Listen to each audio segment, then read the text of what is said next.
Hello, mo kí wa o. Gbogbo ibikíbi tí ẹ bá wà tẹ́ ti ń gbọ́ mi àbí tẹ́ ti ń wò mí, mo kí yín lẹ́ẹ̀kan sí o. A kú Jímọ̀ olóyin, a kú òǹgbẹ o.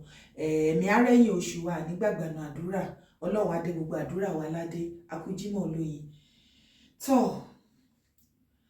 mo come across àwọn nǹkan kan ni mo wá fẹ́ fi tó ẹ̀yin ìran mi létí. Tí mo bá ń ṣe àwọn àlàyé wọ̀nyí nínú àwọn fídíò lọ́lọ́kan òjọ̀kan, ìwọ ìran mi, má rí mi bí aláìdá ènìyàn, má rí mi bí ẹni wípé mo hate àwọn ọmọ Yíbò àbí mo hate ẹ̀yà kankan yàtọ̀ fún Yorùbá, rárá o. Tó o bá fi ọkàn balẹ̀ tí ìwọ náà fojú inú wo bí gbogbo ọ̀rọ̀ ṣe lọ ní Nàìjíríà, kò sí unity kankan bẹ̀ mọ́ àfi tá bá fẹ́ tanra wa. Èmi tí mò ń jẹ́ Dára, mo jẹ́ ẹ̀dá kan tí mi kì í like láti máa tanra mi. Mi kì í like àti tan ènìyàn débi pé mi máa tanra mi. Kó o tó wá sọ òótọ́ ọ̀rọ̀ yẹn fún mi, màá ti sọ fúnra mi. Èmi ò dẹ̀ mọ̀ bí wọ́n ṣe ń parọ́ fún yàn. Torí òtítọ́, òun ló lérè. Ó korò bí jogbo. Ṣùgbọ́n òun ló lè lérè o, òun ló sì lè gbé ilẹ̀ Yorùbá. Bí ilẹ̀ Yorùbá ò ṣe ní di ọ̀rọ̀ àná, tí a ò ní di ènì àti fi sí lọ́wọ́ àwọn ọ̀pọ̀lọpọ̀ ẹ̀yà tó kù nú ayé. Ó dọwọ́ ìwọ àtèmi, ó sì dọwọ́ gbogbo kó wá wa. Báwo la ti ṣe ń ṣe ọ̀rọ̀ àwọn àgbààgbà ilẹ̀ Yorùbá tó jẹ́ wípé àwọn gangan ni wọ́n dáná sun ilẹ̀ Yorùbá. Mo fẹ́ bi ẹ̀yin ìran mi, ǹjẹ́ láàrin àwọn tá a pè ní olórí, adarí, àgbààgbà tí wọ́n wà ní àsìkò yìí nílẹ̀ Yorùbá tí ìwọ àtèmi jọ mọ̀, yálà lọ́ba aládé àbí àgbààgbà lọ́jọ́ orí ni. Àwọn wo gan ni wọ́n jẹ́ original Yorùbá láàrin wọn? Torí gbogbo tí mò ń rí left right center, mi rí ìwà ọmọ Yorùbá gidi gangan. Ó dẹ̀ pa àwọn ọmọ Yorùbá gangan àtó nǹkan mọ́. Ó dàbí ẹni wípé àwọn ọmọ Yorùbá gangan wọ́n ti lé wa ní gbogbo ibi tó yẹ ká máa fi ṣe ètò kó yẹ ká dúró sí gẹ́gẹ́ bí ọmọ ìran Yorùbá ká gbé ilẹ̀ Yorùbá. Ó dàbí ẹni wípé àwọn tó jẹ́ àgbààgbà ilẹ̀ Yorùbá gangan original tí ò ń ṣe apá kan ẹ̀fun apá kan osùn, ó dẹ̀ kan ti fẹ́ pa wọ́n tán o. Àwọn ọba wọn tó kù wọn ò jẹ́ kí wọ́n rọ́wọ́ mú, wọn ò fún wọn ní ààyè. Gbogbo àwọn tó wá kù láàrin ọba mélòó gan ló ṣe tilẹ̀ Yorùbá àti ìran Yorùbá tí ò ṣe ti tara ẹnìkan. Ọ̀rọ̀ tí mo sọ tí lè yé wa. Báwo ni ká ṣe ti bàbá Ọọ̀ni? Ọ̀jájá the second, bàbá Ògúnwùsì of Ifẹ̀, Ọọ̀ni of Ilé-Ifẹ̀. Báwo ni ká ṣe ti bàbá Ọọ̀ni àrólé Oòduà? Ẹni ẹ̀yin àrólé Odùduwà, ẹ dẹ̀ mú ìtàn burúkú ẹ bẹ̀rẹ̀ sí ní gbé kalẹ̀. Ẹ dorí ìtàn kodò torí pé ẹ fẹ́ torí ohun tẹ́ ẹ fẹ́ jẹ́ àti ohun tẹ́ ẹ fẹ́ jẹ́. Ṣé ó dìgbà tẹ́ bá dá gbogbo ilẹ̀ Yorùbá tẹ́ dáná sun bàbá Ọọ̀ni ká ẹ tó jẹ́ èèyàn? Mo sì kí yín o, kábíyèsí o ọba Ọọ̀ni. Ẹ dẹ̀kú ti oríire ti yunifásítì tẹ́ ṣẹ̀ṣẹ̀ acquire. Ẹ pẹ̀lẹ́ sà. Ọ̀rọ̀ mi ò lè yí ọ̀pọ̀lọpọ̀, ẹ jẹ́ ká jọ gbọ́ kínní. Ohun tó o bá wá gbọ́, bàbá Ọọ̀ni ló ń sọ̀rọ̀ níbi tó ń ṣe àlàyé. Wọ́n jẹ́ kó yé mi, wọ́n jẹ́ kó yé gbogbo wa ni wípé ajé tí wọ́n ń bọ gan nílé Ifẹ̀, àwọn kọ́ ni wọ́n ní. Àwọn ilẹ̀ Yíbò náà ni ajé, torí ibẹ̀ ni ajé ti wá.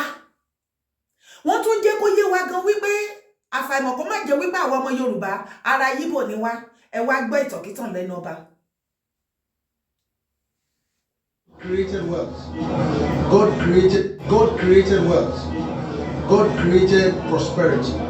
God created we, the entire humanity.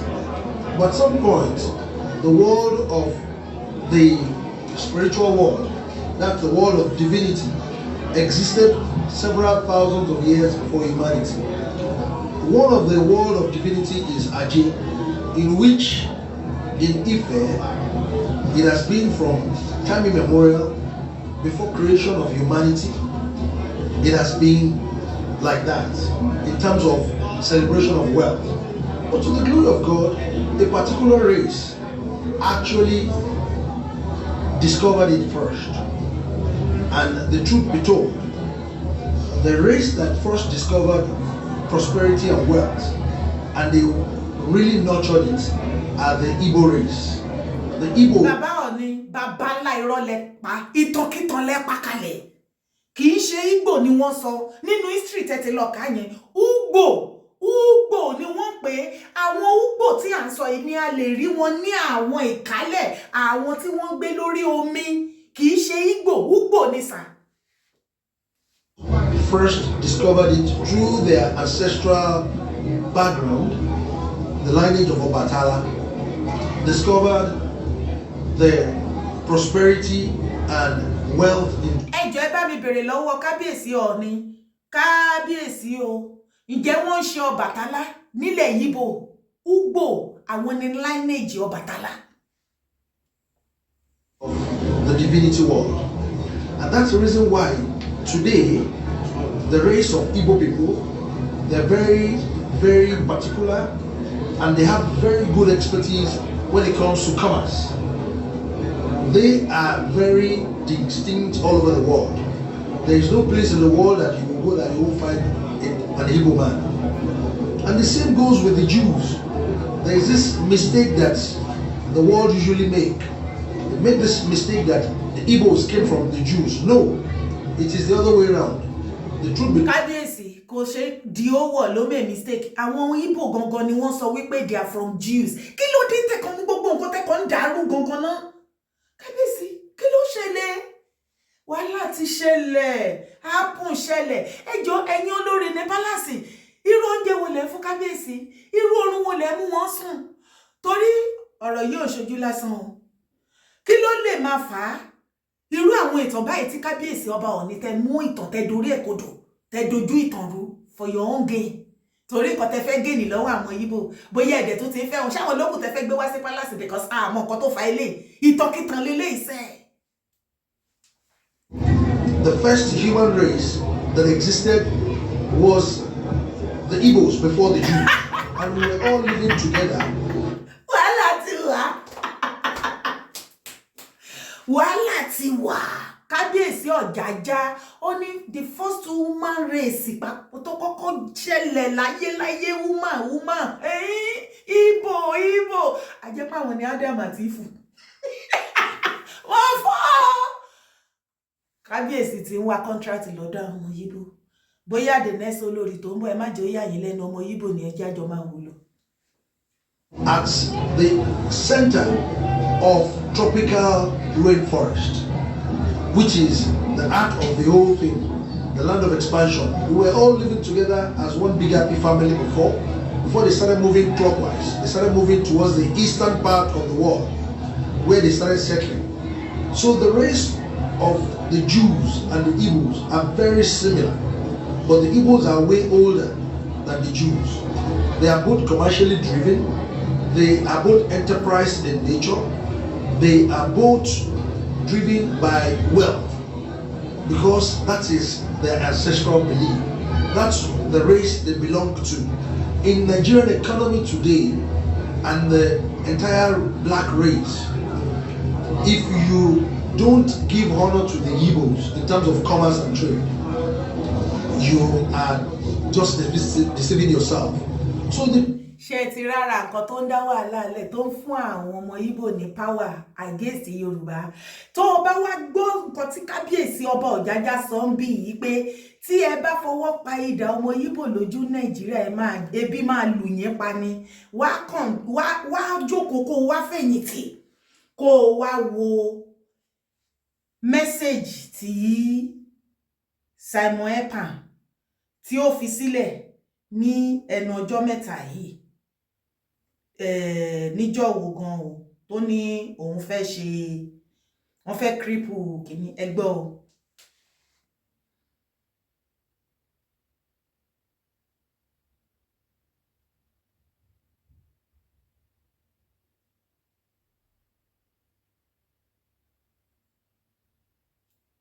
Ohun tí Simon Ekpa ẹ má ṣì mí gbọ́ ohun lẹ̀ ń wò bí.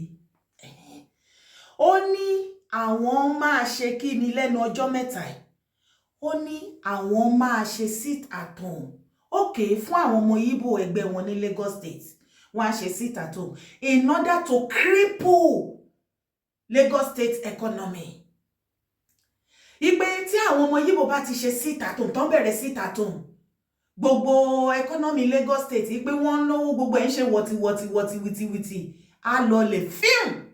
wọ́n ti gbàgbé wípé ọ̀run Ìyábọ̀ kò ṣẹjọ́ ẹnìkan ibi tí mò ń lọ́kọ́ nìyẹn tí ẹ̀yin náà bá wá wo nǹkan tí bàbá Ọọ̀ni sọ nísìnyí compare to nǹkan tí Simon Ekpa sọ àní ó ní àwọn àgbààgbà kan nílẹ̀ Yorùbá tó ti pa ìtànkìtàn lẹ́yìn tó ti ẹ̀yin ilẹ̀ Yorùbá ẹ̀yin lẹ rò pé ṣì ní àgbààgbà wàláhì mi rò pé ó ní àgbààgbà kan tó ṣẹ́kù tó jẹ́ ẹyọ kan báyìí nílẹ̀ Yorùbá tó think for Yorùbá land or Yorùbá race.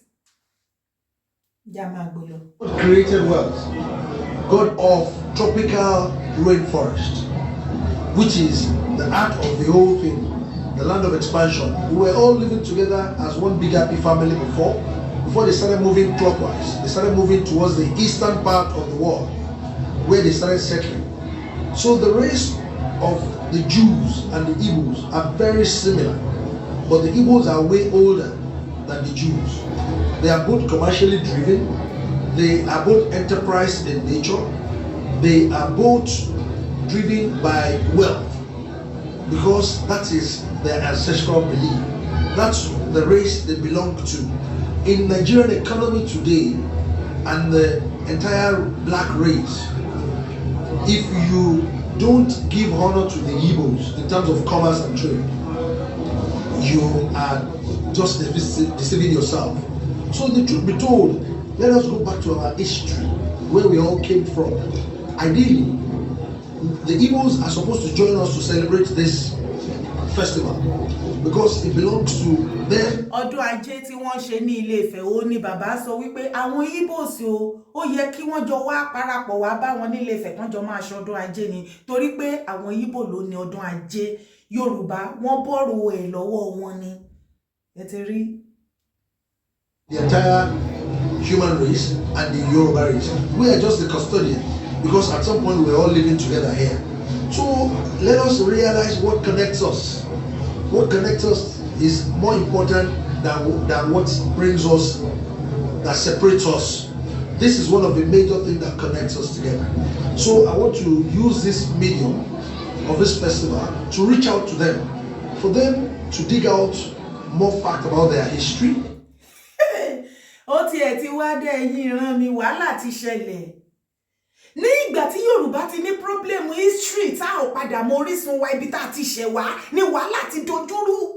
Wàhálà ti ṣẹlẹ̀.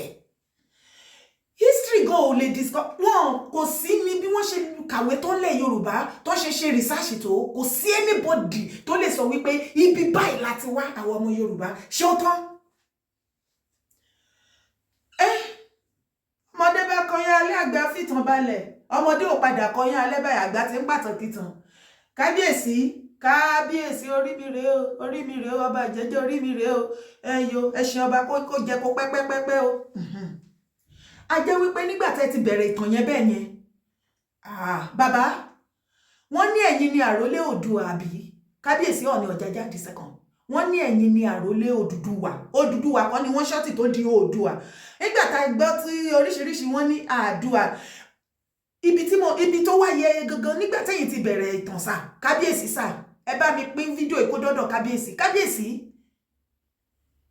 ẹ máa bá wa wá ibi tí dádì fọ́fọ́fadà yín Àdùà àbí Odùduwà ibo náà ti wá àwa gan afẹ́kẹ́ wá sọ story yẹn fún wa because ṣé rí gbogbo story tó fi rú wa lójú láti kékeré tó ń jẹ́ kó máa yé wa pé Àdùà kan Odùduwà kan from nowhere o wọ́n ló wá láti ibo Mẹ́kà àwọn ará Mẹ́kà wọ́n ti padà decline o wọ́n láwọn èèyàn tó ń jẹ́ Àdùà kankan níbi kankan but the story irọ́ tẹ́ gbélé wa lọ́wọ́ ni wípé Àdùà Odùduwà o ó tẹ̀ wọ̀rọ̀ látòkè níbi táwa bàdé ibo gógó ló ti jábọ́ ṣe rí ṣéènì tí Odùduwà fi tẹ̀ wọ̀rọ̀ látòkè wá yẹn ó yẹ kó wà ní museum àwa fẹ́ rí ṣéènì yẹn bí dàbàdé ẹ jọ̀ọ́ ẹ̀yin tẹ́ ń bá mi wo fídíò yìí ibo ni ṣéènì tí Odùduwà fi wọ̀ látọ̀run òfurufú tó fi travel láti Mẹ́kà tó wá jábọ́ ṣéènì yẹn dà Kábíyèsí Ọ̀jájá afẹ́rí nígbà tẹ́ ti bẹ̀rẹ̀ ìtàn ká lè mọ̀ pé gbogbo wa la mọ̀ ìtàn afẹ́rí ṣéènì tí fọ́fọ́fadà yẹn tí ẹ̀yin ṣe àrólé ẹ̀ ń sìn yìí afẹ́mọ̀ ṣéènì ibo gan ni Odùduwà ti wá Kábíyèsí ibo l'Odùduwà ti wá afẹ́mọ̀ origin yẹn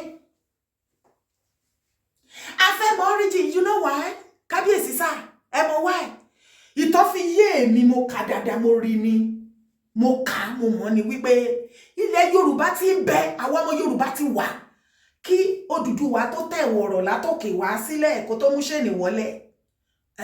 Ilẹ̀ Yorùbá ti wà. Ẹ jọ̀ọ́ nítorí Ọlọ́run, ibo ni ṣéènì tí Odùduwà fi tẹ̀ wọ̀rọ̀ wá?